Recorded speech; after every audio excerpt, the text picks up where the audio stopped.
Hello, you wonderful people, and welcome to another episode of Crime Centric. This being a show where it's about crime dramas that I watch. For today's episode, I'm going to talk about the season finale of Big Sky. Great season finale. A lot of really interesting things went down in this episode, so let's break it down. Well, first and foremost, we have the situation with Lindor and Jerry confronting Ronald. Obviously, he's got a plan. He lets Scarlett in on it, and it's like, okay, we're going to plan this all out. Like, I figured he was going to make her seem like she was a victim in all of this, but I didn't know he'd have time to kind of fill her in about other aspects. But it's like, okay, I have this drive. I want you to call up a certain number, do John Milton, say I ate the fruit. So, lo and behold, everything turns out the way Connor Ronald was expecting it. Scarlett comes out, I'm something. It's like, oh yeah. And I did like that Jerry was the one that gets to roll up on Ronald and be like, remember me? But even when he was getting arrested, he kind of smiled because maybe in some way it's like Jerry's the one that got away. Maybe in some twisted way he's like, you see me for me, you understand me. Because even she's constantly said it, like, no one knows Ronald better than she does. And maybe on some level he feels seen for the first time in a long time. Because none of the other women he's ever captured, especially we find out with Kelly, never saw him for him and kind of loved him for him. But now it's like, oh, you see me for me. Scarlett sees me for me, but she loves me. So maybe it's a thing of, yeah, you got away, but oh, I'm still happy to see you because there's some part of me that still exists somewhere in your mind. Like, he wants to be important to somebody. You know, he has to Scarlett, but to know, like, oh, somewhere deep down, I'm still inside of you. You can never get away from me, Jerry. You know, I don't know. But when it's all said and done, at the same time, Jenny and Cassie are dealing with the aftermath of everything. I was like, right, Waggy and his deputy are getting arrested. Obviously, Jenny's looking up and seeing Horst and Margaret in the window, and obviously Tubbs still offering her the job, you know, because it's like, yeah, you were really good, you have good instincts for it. Like, fact of the matter is, he's more sure than ever that she should kind of replace him when the time comes for his retirement. So, but obviously Jenny's still hesitant on the whole situation. But obviously, they come back in town. Ronald's been arrested. He's talking to Lindor, saying that he'll be a lot more open if Jenny and Cassie are there. I'm wondering why he decided that. It would have been easy just to do it at any other point in time. Like, just skipping around a little bit, like his plan and everything in general. Like, why? I guess it's more so he wanted double middle fingers to them. It's like, just to piss them off even more, that I got away from right underneath you again. Maybe that's what it is. Or maybe they fit better into the plan of making it a lot easier. Like, if they're around, maybe he figured it can manipulate Lindor in a way that he needed Lindor to kind of move. So, but obviously the big question is, like, they're asking, like, you know, where's Mary, wondering whether or not she's alive or not, even bringing it up to Scarlett's like, what? Like, because the story she's telling is like, yeah, actually, she hooked me up with him. It's like, she actually introduced me to Ronald and stuff like that. But you could tell the entire time Jenny's sitting there, she's just like her instincts are kicking. She's like, oh, I'm not buying this. She's like, how could you, like, you were together with him for like 3 months? How could you not know? And it's like, Lindor's like, people see what they want to see. Interestingly enough, that ends up being why this all was able to go down, because you guys thought you were in control the entire time. But it is like, Jenny's had her skepticism because it's like, this just doesn't feel right. Because all of a sudden, later on, it's a thing of him being so cooperative, of like, because he's always speaking in riddles and stuff like that. He had Lindor play that song for him, and it's like, okay, I'm going to tell you the significance. Well, he starts, the moment he introduced Kelly, I figured that was kind of like where he was kind of drawing the line of like, right, I forgot about that storyline, because it's like, right, they introduced that early on of like, right, there's Kelly, and her name is written in his truck. Because let's not forget, that's his old truck. That's not his old truck. That's his new truck. So he scrawled that in himself. And like, why? Because of course, like, why would a victim like leave their name? It's like showing that she was someone special, as he says later on. She was his special heart.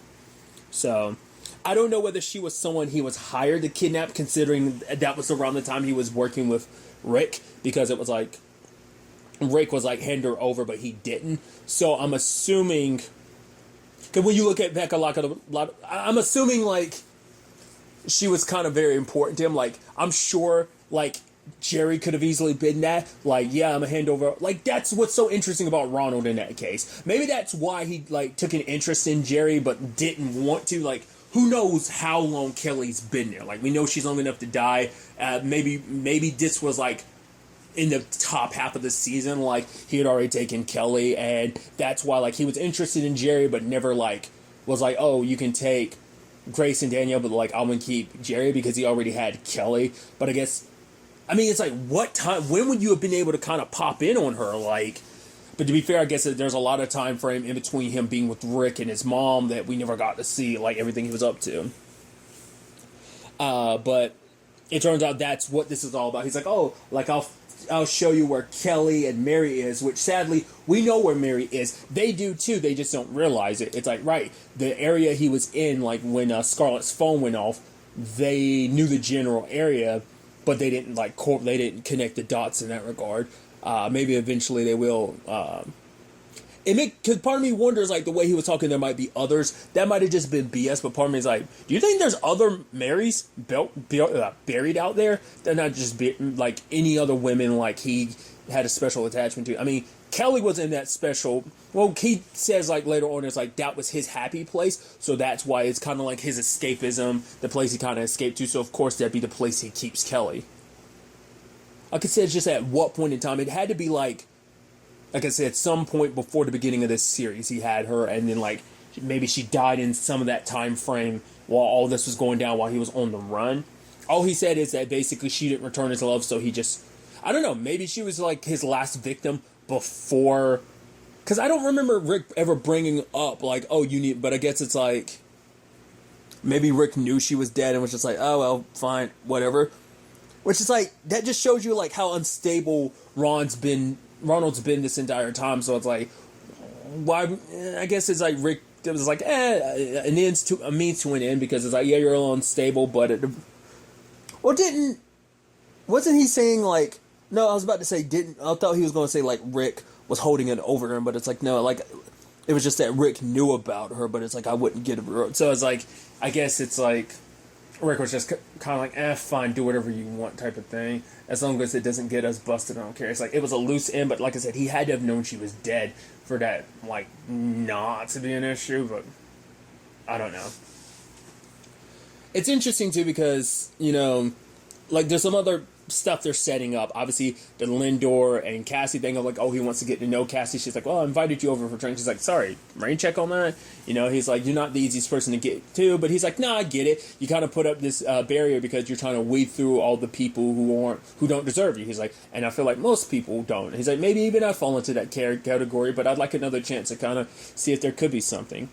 Side note, I never noticed it until, like, I might have noticed it before, but it's like, I feel like I've noticed that, like, a lot more, like, with women, like, dimples. Like, yeah, the actress who plays Cassie has dimples. I didn't notice that till, like, in that barn scene with the horse and everything. Because it's like, oh, yeah, you can pet the horse, but be careful, it might bite. But Lindor was able to touch the horse without, you know, it's like, obviously, like, a metaphor for, like, him and Cassie. Like, I'll make the horse warm up to me. Like, I'll get you, like, to warm up to me too, and kind of let down your guard a little bit, you know? I mean, to be fair, it's kind of understandable why she would have, like, past two relationships haven't worked out. It's like, well, sadly her husband died, then her and Cody, which was a complicated thing already, and then, you know, add on top of that he died too. Like, that's enough to cause probably you having reservations about stepping forward in that regard when it comes to relationships. But so there's that. There's Jenny and her son. For her, you know, he's, you know, checking on her, being like, are you okay, Mom? And she's like, yeah. Like, once this Ronald thing, we question him and stuff like that, it'll be done. But for her, it's like, everything dealing with Blake and his family, that case, it made her realize that she's been running away. Like, she just needed to jump into another case. Like, because the Ronald thing was kind of on hold, she was kind of bottling a lot of stuff up, as she said, kind of running from her feelings. And sometimes it's like, it made her kind of realize, like, things have changed since your dad died, and I just need to, like, take a while, absorb it all, the good and the bad. Because for her, like, running away isn't the solution. I think for her, like, this is her, like, actually dealing with it is the only way to kind of fully move forward. So that's what she's kind of thinking, because she's just been, like I said, one thing after another, just trying to run away from, trying not to think about it, you know? But I think, considering all, like, the terrible shit that happened, Blake ended up in, because, like, you know, saving and helping Blake, in some way she thought it kind of make up for the fact that she wasn't able to help, you know, wasn't able to save Cody or help Cody in that regard. So And with him dying, I think it just made it all come flooding back in that regard, right? You know, she doesn't say it, but I think sadly she probably beats herself up a little and like, I couldn't save anyone. You know, it wasn't just Blake, it was Angela as well. It's just like, you know, which speaking of that, we have Margaret basically killing Horst because she talks about like her marriage to him and everything. It's like, I remember the day we got married. Well, my mom, she was, you know, on my wedding dress, she was pinning some stuff and she poked me and saying that I was making the biggest mistake in my life. I thought, you know, maybe she was just being hateful or jealous, but now she kind of realized, like, right, my mom was right. Like, the fact is, I gave you everything, Horst, everything, and I've got nothing left to give. And he dies. Poor, well, I was about to say poor, but it's like, nah, he's a bastard. Screw him. He sucks. And Cheyenne comes over and it's like, oh. It's so interesting because like she almost looks shocked that her mom did it, but also it's like, I think there was some part of her that's like, oh, it's kind of a shame that Dad's dead. Yeah, he sucks. Sadly, all three of my brothers had to die before we got to this moment, but who knows? I mean, Blake wouldn't be too happy about what happened to Horst, but also, you know, it's like, it's still his dad regardless. Plus, I think she's still dealing with the shock of JW because she was sitting with his body. It's like, right, she won in the end, but it's even then, it's still kind of like, right, I'm the only one of my siblings left. Losing her dad is like, right, he's still my dad, and yeah, we're finally getting what we want. That's all she can focus on because that's all she has left. If she doesn't look towards the wins, she'll just crumble into despair. So she tells her mom, it's like, oh no, it's all good. We're gonna change things. She throws up with cupcakes. And Jenny's just kind of looking at her. It's like, yeah, I guess it all kind of worked out for you. And she's like, it's like, you know, what was it? It was kind of like, oh, yeah, it's kind of great. Everything kind of worked out. But she's like, except for Blake. It's like, yeah. But Rosie went to the intern sheriff and, you know, recanted her statement. And now Blake's name is clear because of you. But what pisses Jenny off, it's like, you could have stopped your father and your brother. She's like, I did. I helped you do it. Here. And it's like, no, you know exactly what you mean. At any point in time, you could have intervened. You could have done the right thing.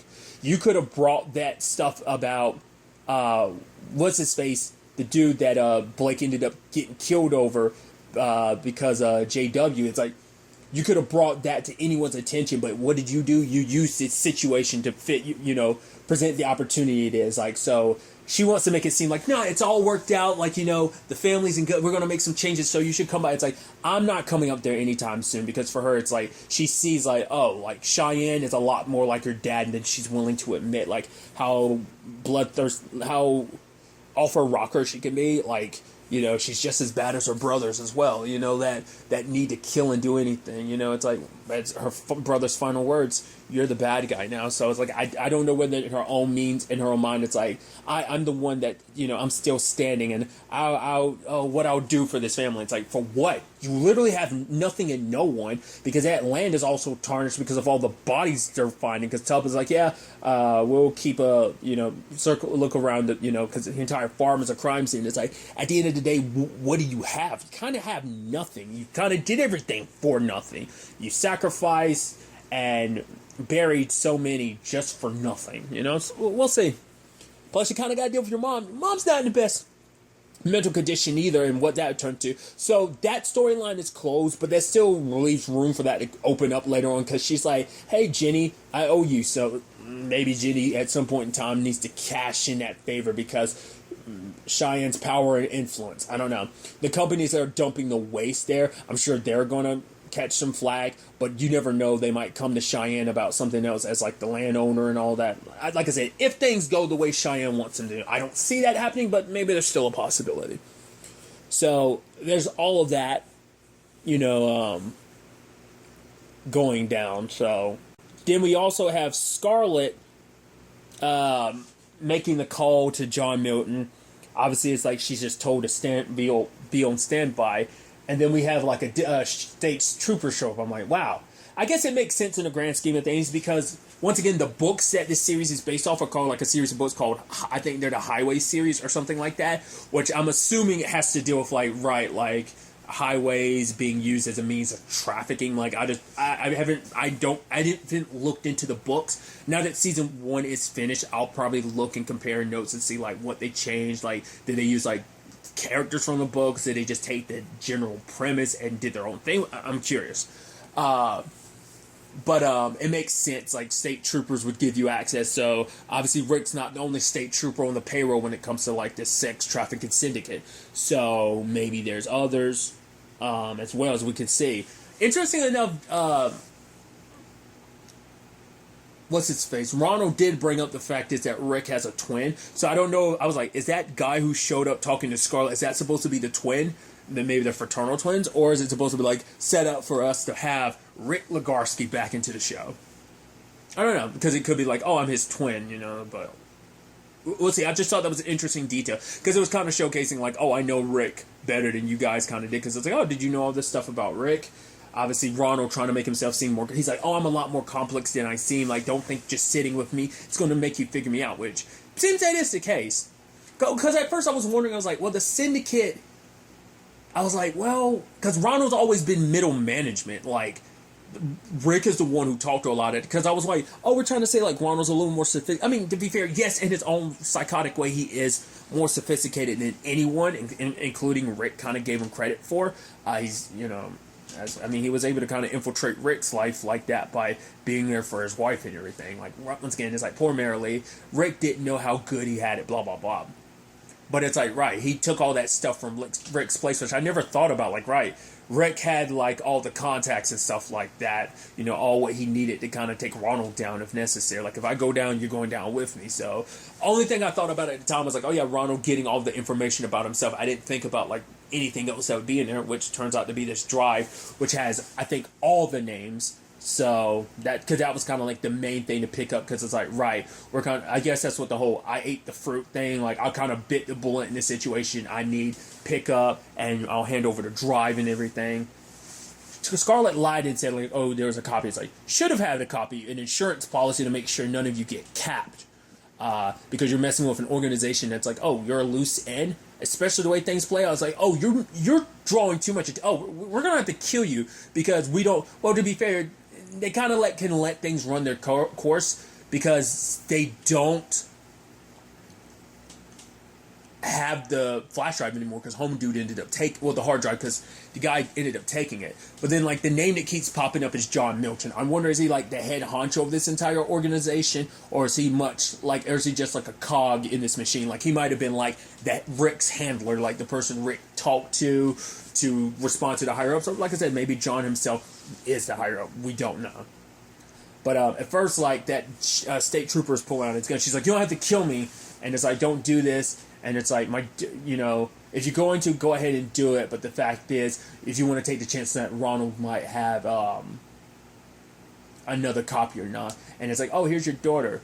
We're not going to bring her along because things could get messy, but kind of showing you, we know exactly who you are. We've done our research, so we know, like, we can, you step out of line, and we can kind of after you at any point in time. So,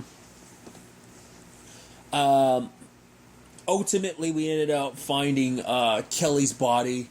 Ronald said, like, she was my heart and everything. He left her. Like, he told that story. A lot of those metaphors he used at the beginning. Analogies he was kind of going for, but more so, like, stories. There were more so stories that were meant to be parallels, because he talked about, like, right, the cat in the basement. Like, my mom, like, so she wouldn't find out, I just stopped going down to the basement, and that cat died. I didn't feed it, I didn't water, I just left it alone. And he kind of did the same thing for Kelly, because she rejected me and didn't return my love for her. She didn't see my love for what it was. And so, yeah, it's like, yeah, sometimes I sit outside listening to her and being a creep that he is. Because he kind of did a similar thing when it was Jerry, Grace, and Danielle to a certain extent. So, but obviously, like, Jenny the entire time was just like, something's not right. Once again, felt that way about Scarlett, so she had Denise and Jerry look into it, and it's like, yeah, she was kind of committed to like she did a stint in like a it sounds like a psychiatric facility when she was 16. For what? They'd have to get a warrant to unplug that. So it's like, oh, so like that Steve thing didn't go out of nowhere, like, because because that doesn't seem like that's your first step. You kind of get to that point, much like Ronald. Once again, why they're a twisted match made in heaven. So I'm curious what those darker things in her past are that we haven't touched on. I don't know if they talked about it, whether or not they have parents alive or not. So that might be someplace she plans on going when her and Ronald are on a run, potentially. Because sadly, they get attacked. Luckily, Jenny put one of the dudes down. Lindor's knocked out the entire time. Ronald tries to kill Cassie, saying, like, you don't learn. So, in a aftermath of everything, sadly, Jenny gets shot, which I'm like, that's the biggest, like, no. I was actually scared because I was like, please, you can't kill Jenny. Literally after she made that promise to her son, like, I'm gonna be around, because it's like, he already lost one parent, can't have him lose the other, and it's like, wow. You're like, are we really going to do this? Are we really going to kill Jenny? Damn. We killed Cody to be fair, you killed Cody at the beginning, so it wouldn't be too much of a surprise, but we do see Jenny at the end telling Cassie, go get him. It's like, not going to let this bastard just get away, which, for him to have his happily ever after, because it's like, yeah, I'm reuniting with Scarlett, oh, this is awesome, and then also, it's like, Scarlett want to go back for her daughter, but it's like, nah, I can't, orders and everything. So, they kill home dude and take it, and they walk off like, hand in hand. It's like, it's so beautiful and twisted. It's like, very Bonnie and Clyde-esque. It's like, once again, match made in heaven type of situation. So, that's an interesting development of just kind of, I had a feeling like Ronald was going to get away. I figured Horst and his family situation would be resolved, but I figured this old Ronald thing wasn't going to be over with. I didn't expect this. Well, the way they were setting it up, I kind of figured as much, that it was going to be some attack to rescue Ronald. Just because he has his information, they also don't know if he really does have a copy or not. Plus, so it is a bit of an insurance policy, but I think what this sets up to is the Syndicate. Obviously, it being a much larger operation, it isn't just Rick. This might be like a statewide, well, not just statewide. It might be bigger. This probably might be a borderline international organization.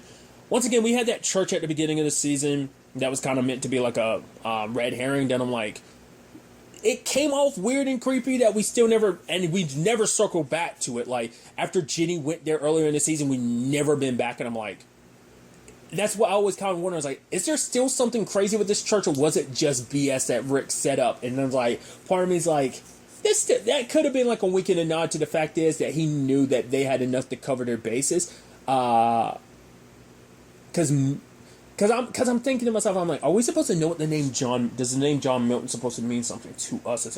I feel like they would have made note of that at the beginning, because I don't remember a home dude who runs the church. Like I said, that could just be a storyline where it's like, nah, that was a red herring, and that's all that is. It has no purpose going forward, but I'm always like, that's something that feels like they could easily turn back around that cult and everything, so, considering, like, this kind of deals with sex trafficking and stuff like that, like, a cult and everything just seems like it could easily be involved in this, but once again, that could just be like that storyline isn't going anywhere. Like I said, it was just part of Rick's, red herring to point them in the wrong direction, so it could be all that there is, but I just feel like there still could be more with that. But once again, the Syndicate is, I think, the big thing we're going to deal with. I'm curious, I should go ahead and say, like I brought it up last episode, Big Sky was renewed for a second season, which I'm happy about.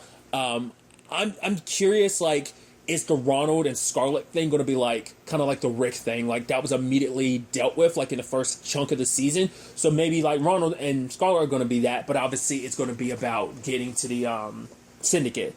I don't know who I'd want to take him down more. Would I want it to be Cassie after he shot, after he's being responsible for Jenny getting shot? I think she's more so in a position because she's locked and loaded and chasing after him. So that could definitely be something dealt with pretty early on in season 2, maybe not necessarily to premiere, maybe not necessarily the first episode, but that could just be something they easily knock out, like, in the first couple episodes. I mean, hell, like, Rick got shot, like, what, episode 4 or 5, so, I mean, granted, he still stuck around until, like, episode 9, I believe? That's when, Marilee capped him, 9 or 10, so, I don't know. I'm really interested to see where they take us with season 2. Like I said, most threads have been closed, but obviously left enough open with the Ronald and Scarlett thing. God, that her little girl is going to be so messed up, considering, like, yeah, the dude around your mom's boyfriend isn't the most stable person, and your mom's not the most stable person either, especially because we're learning that there is more to her than just the Steve thing. Hell, the Steve thing was enough. You didn't even have to add more icing to it, but you're like, yeah, there's actually more to this. Once again, we still don't even fully understand like the psychology behind like why Ronald's the way he is. So maybe starting with Scarlett and kind of understanding what she did at 16 and get her records kind of sealed and erased. You know, at least some questions on that front. But like I said, more so about this syndicate going forward, I think will be the big focus. So we'll ultimately have to wait and see where all of this ends up taking us going forward into season 2. But really, that's all I want to talk about. Till the next time we meet, be happy, be safe, live life to the fullest, and enjoy it. Good day and good